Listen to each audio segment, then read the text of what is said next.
Hi, welcome back to everything with Sapna.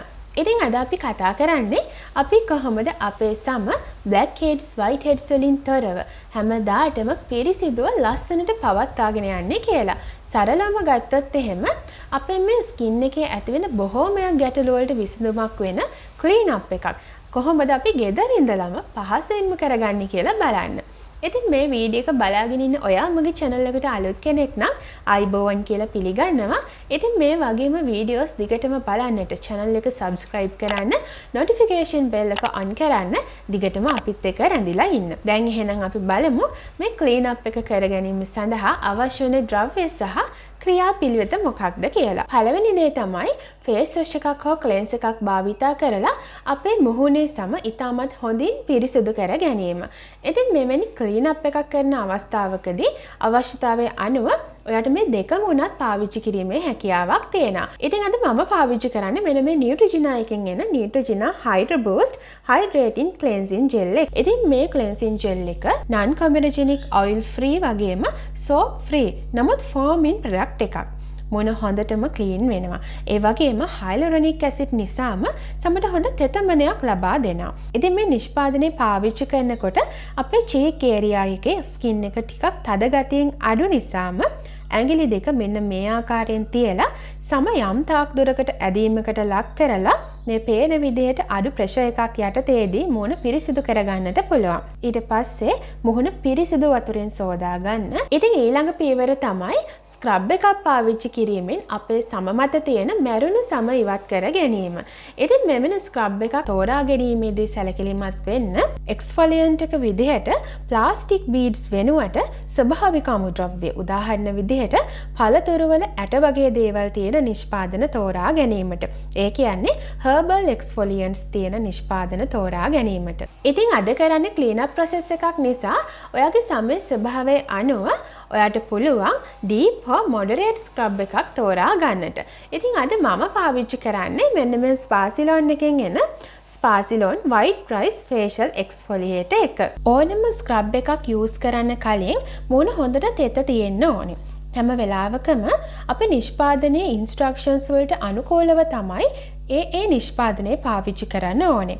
Scrub එක ඇස් වටේ පිම්පල්ස් තියෙන තැන්වල හැර මුහුණේ සහ බෙල්ලේ ඇප්ලයි කරලා විනාඩි 2-3කට පස්සේ වතුර ටිකකින් මුහුණ හා අත් දෙක නැවතත් තෙත් කරගෙන මුහුණේ කොටස් මගහැරෙන්නේ නැති වෙන්න බෙල්ලේ සිට නළල තෙක් පිළිවෙලට බෙල්ල, නිකට, කටවටා, කම්බුල් සහ නළල තෙක් ස්ක්‍රබ් කරගන්න. ඉතින් පෙර අවස්ථාවේදී මෙන්ම කම්බුල් ඒරියා එකේ සම ඇඟිලි දෙක භාවිතා කරලා ඇදීම තුළින් පහසුවෙන් ස්ක්‍රබ් කරගන්න පුළුවන්. ස්ක්‍රබ් කිරීමේදීත් පෙර පරිදි සෑම විටම උඩු අතට ස්ක්‍රබ් කරන්නත් අමතක කරන්න එපා. ඒ වගේම පිම්පල්ස් තියෙනවා නම් එවැනි ස්ථාන ස්ක්‍රබ් කිරීමෙනුත් අනිවාර්යෙන්ම වැළකී සිටිය යුතුයි. ස්ක්‍රබ්ස් වර්ග ගත්තාම මම දැනට පාවිච්චි කරලා තියෙනවා Jovis, Neutrogena, Spa-Silon එකෙන් එන ස්ක්‍රබ්ස් වර්ග සහ Sentives එකෙන් එන මෙන්න මේ apricot ස්ක්‍රබ් එක. ඉතින් මේ දේවල් සියල්ලක්ම අපිට 100%ක්ම ආරක්ෂාකාරී කියලා කියන්න බැරි වුණත් තෝරාගත්තු ස්ක්‍රබ්ස් අතරින් අපිට බය නැතුව පාවිච්චි කරන්නට පුළුවන් ස්ක්‍රබ්ස් විදිහට තමයි මම මේ දේවල් දකින්නේ. විශේෂයෙන්ම මේ Sentives එකේ එන apricot ස්ක්‍රබ් එක ඔයගොල්ලෝ හැමදාම පාවිච්චි කරන්නේ නැතුව මේ වගේ විශේෂ අවස්ථාවන් සඳහා පමණක් පාවිච්චි කිරීම තුළින් ඉතාමත් හොඳ benefits ලබා ගැනීමට හැකියාවක් තියෙනවා. ඉතින් ඕනම නිෂ්පාදනයක් අපි ආවට ගියාට හිතුමනා අපිට පාවිච්චි කරන්නේ නැතුව ආරක්ෂාකාරී විදිහට අවශ්‍ය ස්ථානවලදී අවශ්‍ය දවස්වලදී පමණක් පාවිච්චි කිරීම තුළින් අපිට සාර්ථක ප්‍රතිඵල ලබා ගන්නට පුළුවන් වෙනවා. ඉතින් හැම වෙලාවෙම බුද්ධිමත්ව කටයුතු කරන්න. ඊළඟ පියවර තමයි derma planning. මෙතනදී කරන්නේ අපේ මුහුණ හොඳින් ඔයිල් කරලා අපේ මුහුණේ තියෙන අනවශ්‍ය රෝම මෙන්න මේ වගේ facial rays එකක් පාවිච්චි කිරීම තුළින් ඉවත් කරගන්න එක. ඉතින් මේක අනිවාර්ය දෙයක් නෙමෙයි. අවශ්‍ය කෙනෙක් ඉන්නවා නම් මෙන්න මේ අවස්ථාවේදී ඔයගොල්ලන්ට ඩර්මාප්ලානින් එකක් කරගැනීමේ හැකියාවක් තියෙනවා.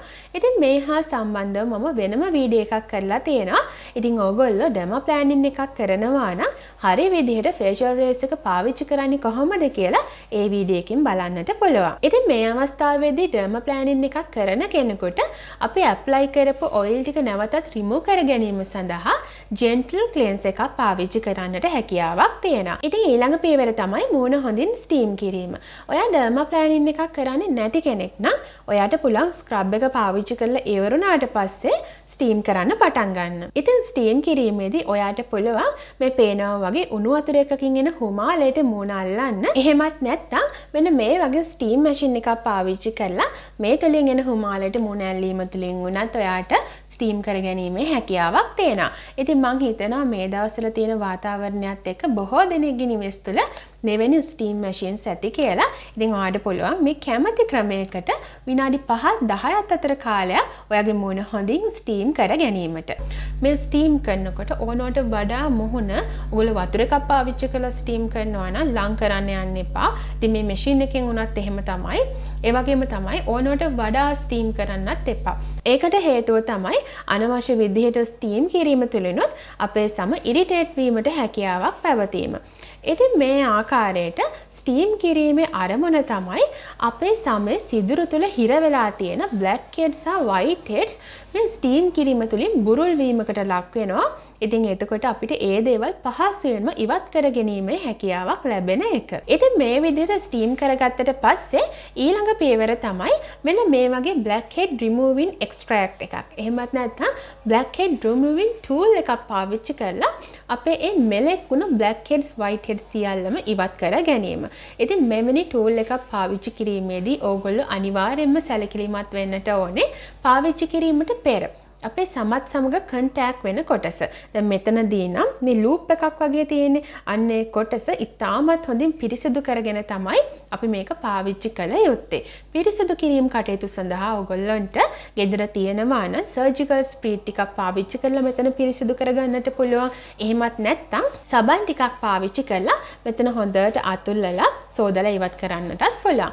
එහෙමත් නැත්නම් නටන වතුර එකකට මෙන්න මේ ලූප් එක හැදති කොටස මේ ආකාරයට ටික වෙලාවක් ඩිප් කරලා තියාගෙන ඉන්නත් පුළුවන්. ඉතින් ඒ විදිහට අපි aseptic conditions අනිවාර්යයෙන්ම follow කරන්න ඕනේ මේ වගේ process එකක් අපි continue කරනකොට. ඉතින් මේක පාවිච්චි කරනකොට විශේෂයෙන්ම අපේ blackheads whiteheads පවතින්නේ අපේ nose area එකේ අමතර lips වටේට සහ නිකට ආසන්නව. ඉතින් මෙතනදී කරන්න තියෙන්නේ ගොඩක් තද කරන්නේ නැතුව ලූප් එක අවශ්‍ය ස්ථානවලට තියලා මේ විදිහට පහළ අතට හෝ උඩ අතට තද කරගෙන යන එක. මෙතනදී වෙන්නේ ලූප් එක මගින් අපේ ස්කින් එකේ සිදුර වටේට පීඩනයක් ලබා දෙනකොට සිදුර ඇතුලේ පිහිටන දේවල් එළියට එන එක. මේ කාර්යයේදී අනවශ්‍ය විදිහට ලූප් එක ස්කින් එකට තද කරන්න එපා. එහෙම කළොත් එහෙම දවස් 2-3ක් යනකම් රතු පාටට මුහුණේ මාක් සිටින්න උනත් පුළුවන්. එක්ස්ට්‍රැක්ට් එක යූස් කරලා ඉවර වුණාම මොහොන මද උණුසුම් වතුරෙන් හොදා ගන්න. ඊට පස්සේ එක්ස්ට්‍රැක්ට් එකත් උණු ජලයෙන් හොදලා අරන් තියන්න. ඉතින් ඊළඟ ස්ටෙප් එක තමයි අවශ්‍යතාවය අනුව peel off mask එකක් පාවිච්චි කිරීම.